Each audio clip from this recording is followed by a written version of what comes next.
ఈ నెల అనగా జూన్ 20వ తేదీ సాయంత్రం 6 గంటలకు నార్పల పోలీస్ స్టేషన్లో ఎస్ఐ రాజశేఖర రెడ్డి గారు ఉండగా ఈడిగా గణేష్ అనే ఒక అతను వచ్చి తన కూతురు కనిపించలేదని కంప్లైంట్ ఇవ్వడం జరిగింది. అతని కూతురి పేరు పావని, 5 సంవత్సరాలని చెప్పడం జరిగింది. అదే రోజు 3:30 నుంచి కనిపించలేదంటే వెంటనే మా ఎస్ఐ గారు గర్ల్ మిస్సింగ్ కేసు కింద నమోదు చేసి టీంలు ఏర్పాటు చేసుకొని ప్రాబబిలిటీ ఛాన్స్ ఏమైనా పాప ఎక్కడ మిస్ అయింది, లేక ఎక్కడ ఆడుకుంటూ పడిపోయిందని పాత భవనాలు, బాయిలు, కుంటలు ఇట్లాంటివన్నీ వెతికించడం జరిగింది.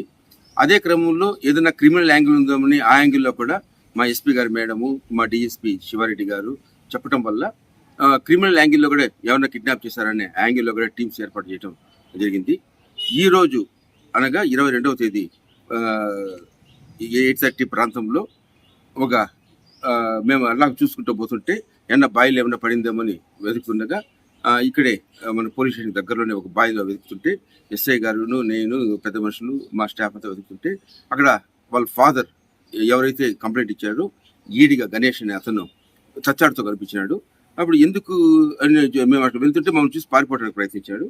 పారిపోవడానికి ప్రయత్నిస్తే ఎందుకు అని మేము అది క్వశ్చన్ చేస్తే అప్పుడు అతను తన కూతుర్ని బాయిలో పడేసినట్లు, ఆ శవం తేలిందా లేదని చూసుకోవటానికి వచ్చినట్లు చెప్పడం జరిగింది. అప్పుడు మేము క్వశ్చన్ చేయగా ఎందుకు ఇలా చేసినామంటే అతనికి తన భార్య పైన చిన్నపాటి అనుమానం ఉంది, ఆమె వేరే వాళ్ళతో ఇతర సంబంధాలు పెట్టుకుందని వీడు అనుమానిస్తున్నాడు.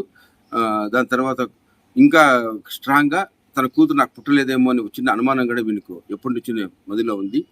దానికి తోడు ఇంట్లో భార్య డామినేషన్ ఎక్కువైపోతుంది, పిల్లలపైన ఆధిపత్యం ఈ పాప చెలాయిస్తుందని, తనకి ఇష్టం లేకపోయినా ఇక్కడ అంబేద్కర్ నగర్లో ఒక ఎంపీపీ స్కూల్లో జాయిన్ చేసిందని, ప్రతి పనికి తనకు వ్యతిరేకంగా పిల్లలపై నిర్ణయం తీసుకుంటుందని కోపంతో భార్య పైన కక్ష తీర్చుకోవాలంటే కూతుర్ని చంపేస్తే ఈమె పైన కక్ష తీర్చుకోవచ్చు ఒక ఉద్దేశంతో ఒక చెడుగా ఆలోచించి 20వ తేదీ 3:30కు ఇతడే పోయి స్కూల్కి పోయి వాళ్ళ పాపను తీసుకొని అలా నడిపించుకుంటూ బావి మాటలు చెప్పి నడిపించుకుంటూ బావి దగ్గర ఈత నేర్పిస్తాను రా అన్నట్లు పిలుచుకొని పోయి ఆ పాప అలా చూస్తుండగా తోసేసినాడు. తోసేసి ఏమీ ఎరగినట్లు బ్యాగ్ తీసుకొని పాప ఎక్కడ మిస్ అయింది అని అమాయకంగా వచ్చి కంప్లైంట్ చేయడం జరిగింది. దీనిపైన ఎస్ఐ గారు, స్టాఫ్ బాగా మా ఎస్పీ మేడం గారు ఇచ్చిన time to time instructions follow అవుతూ అంతా ఛేదించినారు. ఈ కేసు కొంచెం త్వరగా ఛేదించబడిన కారణం ఎస్ఐ రాజశేఖర రెడ్డి అనే టీము వీడిని అరెస్ట్ చేసి మంచి సాక్షులు ఏర్పాటు చేసి ఇతన్ని రిమాండ్ పెట్టడం జరుగుతుంది. భవిష్యత్తులో ఇతను శిక్ష పడేటట్లు కూడా ఉండాలని మా ఎస్పీ మేడం గారు స్ట్రాంగ్గా మాకు ఇన్స్ట్రక్షన్స్ ఇవ్వడం జరిగింది. అదేవిధంగా మేము కేసును కూడా తయారు చేస్తున్నాము.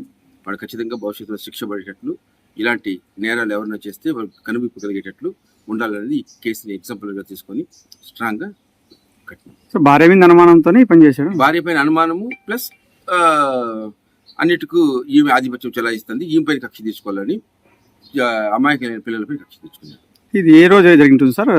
అదే రోజు 20వ తేదీ 3:30 అంటే 4 గంటల ప్రాంతంలో తోసేసినట్టున్నాడు.